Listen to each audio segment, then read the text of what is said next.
नमस्कार, आप देख रहे हैं न्यूज 18 इंडिया। आपके साथ मैं हूं रवि ठाकुर। आज हम यूपी के देवबंद में मौजूद हैं, जहां पर यूपी के मुख्यमंत्री योगी आदित्यनाथ थोड़ी देर बाद एटीएस सेंटर का शिलान्यास करेंगे। वो एटीएस सेंटर जिसका मकसद यही है कि आतंक पर बड़ी चोट की जाए, बड़ा प्रहार किया जाए, साथ में उत्तर प्रदेश की आंतरिक सुरक्षा को मजबूत किया जाए और एटीएस को और शक्ति प्रदान की जाए। लेकिन जब इस एटीएस सेंटर के खोलने की बात शुरू हुई थी, तब विपक्ष की तरफ से बयानबाजी हुई थी, सियासत शुरू हो गई थी। आज खुद योगी आदित्यनाथ देवबंद आ रहे, वो देवबंद जो इस्लामिक शिक्षा का सबसे बड़ा सेंटर माना जाता है, लेकिन पिछले कुछ सालों से जहां पर कई संदिग्ध गतिविधियां हुई हैं आतंकवाद को लेकर, कई आतंकियों का कनेक्शन देवबंद से भी जोड़ा गया है। यही वजह है कि खुद यहां पर योगी आदित्यनाथ आ जाएंगे और एटीएस सेंटर का शिलान्यास करेंगे, क्योंकि विधानसभा चुनाव नजदीक हैं।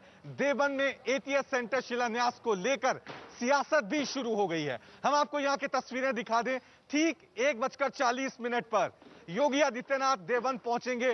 मंच पूरी तरह से यहां पर सज चुका है। आप देख सकते हैं यहां पर एक विशाल जनसभा को योगी आदित्यनाथ संबोधित करेंगे और करीब 199 करोड़ की 112 विकास परियोजनाओं का आज लोकार्पण और शिलान्यास भी योगी आदित्यनाथ की से वो करेंगे। ये शिलापट आपको दिखा दूं, ये वही शिलापट है जिसका अनावरण आज योगी आदित्यनाथ करेंगे।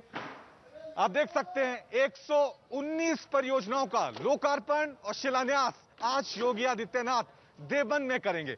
सहारनपुर को लेकर जिस तरह से सियासत पिछले कई सालों में हुई है, उसको लेकर आज जब योगी आदित्यनाथ देवबंद पहुंचेंगे तो यहां से कैसे विधानसभा चुनावों को लेकर सहारनपुर की जनता को संदेश देंगे, यह देखने वाली बात होगी। हम तस्वीरें आपको यहां की दिखा रहे हैं।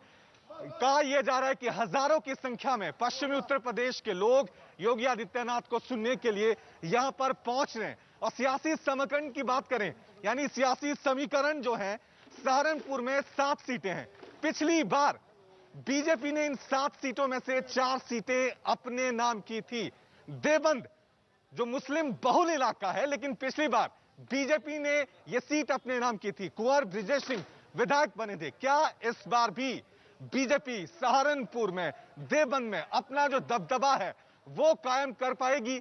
यह देखने वाली बात होगी। आज जब सीएम योगी आदित्यनाथ इस मंच से सहारनपुर की जनता को, देवबंद की जनता को संबोधित करेंगे तो विधानसभा चुनाव को लेकर किस तरह का संदेश देंगे? क्योंकि गैंगस्टर की बात करें, माफियों की बात करें, यह बड़ा मुद्दा योगी आदित्यनाथ ने इस विधानसभा चुनाव में बनाया कि कानून व्यवस्था ही जिस तरह से बीजेपी सरकार ने उत्तर प्रदेश में कायम की है, पिछली सरकारों ने कभी नहीं की। आतंकवाद पर कड़ा प्रहार इस एटीएस सेंटर के जरिए यहां पर किया जा रहा है। क्या संदेश देंगे, यह देखने वाली बात होगी। मेरे सहयोगी यतेंद्र हमारे साथ बने हुए हैं, सीधा रुख करते हैं यतेंद्र का। यतेंद्र, करीब 2 बजे यह कार्यक्रम यहां पर शुरू होगा, लेकिन जब एटीएस सेंटर खोलने का ऐलान सरकार की तरफ से किया गया था तो सियासी बयानबाजी देखने को मिली थी। आज जब योगी आदित्यनाथ आएंगे तो किस तरह से सहारनपुर की जनता को साधेंगे? देखिए, बिल्कुल आज मुख्यमंत्री योगी आदित्यनाथ देवबंद में पहुंचेंगे और वो देवबंद जो इस्लामिक शिक्षा के एक बड़े केंद्र के तौर पर जाना जाता है, लेकिन पिछले कुछ समय या कहें कि पिछले काफी समय से आतंकी गतिविधियों का केंद्र भी रहा है। कई आतंकी यहां से पकड़े गए हैं। 2019 में भी जैश ए मोहम्मद के 2 आतंकी पकड़े गए। इससे पहले बांग्लादेशी और आईएसआई के एजेंट भी यहां से पकड़े गए हैं। तो उसको देखते हुए जो एटीएस सेंटर यहाँ पर उत्तर प्रदेश सरकार के द्वारा खोला जा रहा है, वो एक बड़ा मैसेज सरकार की तरफ से यहाँ पर दिया जा रहा है। एटीएस की सीधी सीधी निगरानी इस पूरे एरिया में रहेगी। और केवल यही नहीं, इसके अलावा नोएडा में जो जेवर एयरपोर्ट खुल रहा है, वहां पर भी एक एटीएस सेंटर खुलेगा। यानी कि पूरे पश्चिमी उत्तर प्रदेश में एटीएस का कंट्रोल इस आतंकवादी गतिविधियों के ऊपर उनकी पैनी नजर रहेगी। इसके लिए काफी महत्वपूर्ण माना जा रहा है। जो आपने सवाल पूछा हालांकि समाजवादी पार्टी या विपक्ष की तरफ से तुरंत निशाना साधा गया जब मुख्यमंत्री योगी ने पिछले साल अगस्त में इसकी घोषणा की थी। उन्होंने साफ तौर पर कहा था कि मुसलमानों को टारगेट इस सरकार में किया जा रहा है और ये एटीएस सेंटर भी उसकी कड़ी है। लेकिन योगी सरकार की तरफ से सीधे तौर पर जवाब दिया गया, हमला जो पलटवार किया गया कि ये परेशान करने की कोशिश नहीं है, ये जो पश्चिमी उत्तर प्रदेश पूरे प्रदेश को आतंकी गतिविधियों से बचाने की कोशिश है और कोई भी कोशिश होगी सरकार उसका मुंहतोड़ जवाब देगी। और एटीएस का सेंटर जो कमांडो ट्रेनिंग सेंटर है वो उसी की एक अहम कड़ी के तौर पर माना जा रहा है, क्योंकि क्योंकि उत्तराखंड और हरियाणा की सीमा के बेहद नजदीक है देवबंद, तो इस नाते काफी इसे महत्वपूर्ण माना जा रहा है इस कड़ी के बीच में, क्योंकि जब एटीएस का सेंटर यहाँ खुलेगा तो आसपास के इलाकों में और अच्छी और प्रभावी कार्रवाई और ऑपरेशनल कार्रवाई इस सेंटर के माध्यम से होगी। ये वो जगह है जहां पर मुख्यमंत्री योगी वाकई में ये बहुत महत्वपूर्ण है। आज योगी आदित्यनाथ का ये जो दौरा है वही अपने दर्शकों को बता दें कि उत्तर प्रदेश में और किन किन जगहों पे एटीएस के सेंटर जो हैं वो खोलने की योजना है या खुल चुके हैं। आपको बता दें कि सहारनपुर के देवबंद के अलावा कमांडो सेंटर बनाने की जो योजना यूपी सरकार की वो है सहारनपुर के अलावा मेरठ, अलीगढ़, श्रावस्ती, बहराइच, ग्रेटर नोएडा, आजमगढ़, कानपुर, सोनभद्र और मिर्जापुर में भी एटीएस कमांडो सेंटर बनाने की योजना है। तो ये तमाम जगह हम आपको बता रहे हैं जहां पर एटीएस सेंटर जो हैं वो बनाए जाएंगे। लेकिन जब एटीएस सेंटर देवबंद में बनाने का ऐलान किया गया था तब विपक्ष की तरफ से बयानबाजी शुरू हो गई थी। कहा यह जा रहा था कि बीजेपी सरकार जो है वो ध्रुवीकरण की राजनीति करने की कोशिश कर रही है, मुस्लिमों को डराने की कोशिश की जा रही है। ये विपक्ष के लगातार उन पर आरोप थे। एक बार फिर सीधा रुख करते हैं मेरे सहयोगी यतेंद्र का। यतेंद्र, विपक्ष की तरफ से साफ तौर से बयानबाजी उस वक्त शुरू हो गई थी जब कहा गया था कि जगह और टाइमिंग दोनों को लेकर सवाल उठाए गए थे कि बीजेपी ध्रुवीकरण की राजनीति कर रही है।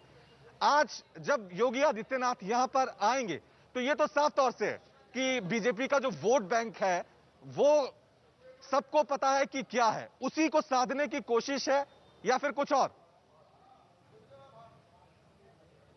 देखिए, राजनीति की बात करें तो हर पार्टी का अपना एक राजनीतिक मैसेज देने का काम किया जाता है अपने कार्यकर्ताओं को, और शायद यही कारण है कि जब चुनाव का समय नजदीक था तो समाजवादी पार्टी ने इस पर सीधा सीधा टारगेट किया कि चुनाव के समय पर इस तरह की घोषणा की जा रही है, मुसलमानों को परेशान करने के मकसद से ये सेंटर उत्तर प्रदेश सरकार के द्वारा खोला जा रहा है। लेकिन सरकार ने भी पलटवार किया, कहा कि जो आतंकी गतिविधियों का गढ़ है उसको निस्तानभूत करेंगे, उस पर नजर रखेंगे और ऑपरेशनल कार्रवाई करने के लिए ऐसे सेंटर बहुत जरूरी हैं। और केवल देवबंद नहीं, ये उत्तर प्रदेश के कई शहरों में, चाहे वो नोएडा हो, अलीगढ़ हो, श्रावस्ती हो, बहराइच हो, आजमगढ़ हो, मेरठ हो, इन सभी जगहों पर एटीएस के ट्रेनिंग कमांडो सेंटर खोले जाएंगे। यानी कि एक राजनीतिक मैसेज तो है ही, लेकिन सुरक्षा की दृष्टि से भी देखा जाए तो ये काफी अहम है। और खासकर देवबंद क्योंकि मुस्लिम काफी बड़ी संख्या में यहाँ पर मुस्लिम रहते हैं और इस्लामिक शिक्षा का एक बड़ा केंद्र है।